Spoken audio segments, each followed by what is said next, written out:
The Northeast Florida Sierra Club is offering an introductory handshake this weekend, along with an old fashioned hoedown.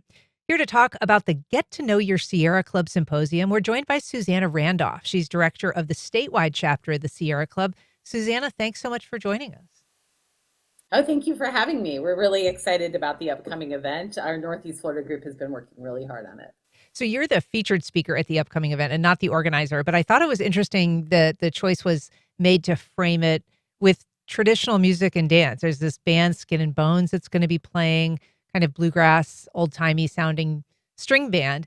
What was the idea there to kind of intersperse the speakers with something a little lighter like that?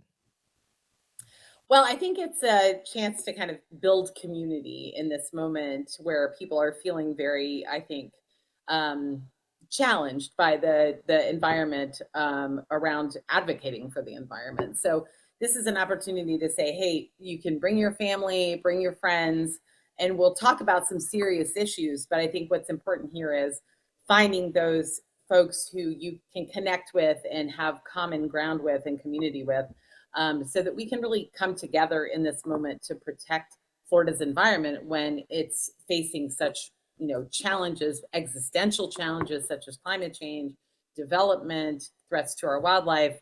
But we want to be warriors for our environment, but we want to be joyful warriors and really build community. So I think this is a great tone to set for this event to really bring people together in common ground on all in all ways so that we can fight for what makes Florida really beautiful and special. And so the theme is get to know your Sierra Club. What do you think that most people do know about the Sierra Club, and what do you want them to know about it? Well, we really want them to know that Sierra Club is a 134-year-old organization, but in Florida in particular, we have over 35,000 members, 140,000 supporters, 17 local groups, and that when we all come together and really fight for what we love about Florida, which is the beautiful and unique, iconic wildlife and wild areas we have here, we can win. We saw this last year when there was a threat to our state parks. We saw people from every walk of life, every political spectrum, every background come together and really fight for these special places that bring people together where families go to enjoy the environment. And so I think what we want folks to know is that Sierra Club is this place where we can come together and really fight to protect what we love, enjoy, explore, protect the beautiful, beautiful environment we have here in Florida. And so you mentioned that series of protests that emerged over the state parks, and then locally there was a big protest as well over plans to sell off portions of the Guana Wildlife Management area here in Ponte Vedra. Was Sierra Club able to use that to capitalize on that moment to bring people into the organization or to use it for organizing purposes? Yeah, we saw people like again, we saw people come out of the woodwork who had really never been involved. Some people, this is the first time they'd ever been to a protest, but they came out because they love Anastasia Island State Park. They love the Guana Reserve.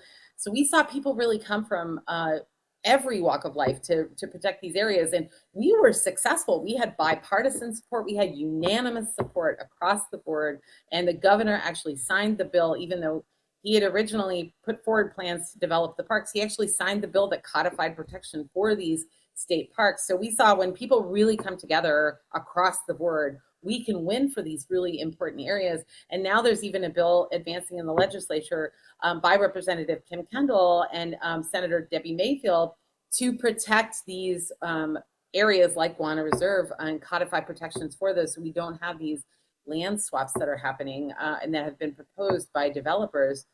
So we've seen real success when people come together. And so as a result of all of that, yeah, we've been able to really, build on that moment and really protect our areas. So this is the third annual Sierra Symposium. We mentioned it on February 28th. It's at Tree Hill Nature Center. It's free. It's from 9:30 to noon. Tell us what your plan is. What do you personally plan to talk about? I really want to give people hope and inspiration. I think it's been a fairly couple challenging years when we've seen these assaults on state parks. We've seen these land swaps. We've seen these land buys, land deals happen kind of in behind closed doors. I want to give people hope that if we show up together, we can not only work together to protect these areas that people love, but we can actually be joyful warriors. We can have fun together. We can build community together. And we can do this and build for the long term so that we can protect these areas that people love in Florida. So it's going to be a really just good time, have a lot of fun, but also get a good kind of dose of hope and inspiration that when we come together, each of us do a little bit, a lot can get done and a lot can get protected. All right. Well, as we said, it's the third annual Sierra Symposium. You can find a link on our website. They do prefer an RSVP, but it is free to attend. Susannah Randolph, director of the statewide chapter of the Sierra Club. Thanks so much for joining us this morning. Thanks for being here. Thank you for covering this. And we really hope to see everybody out there and can't wait to have a lot of fun and talk about real purpose to protect Florida's beauty. Okay, great. Thank you.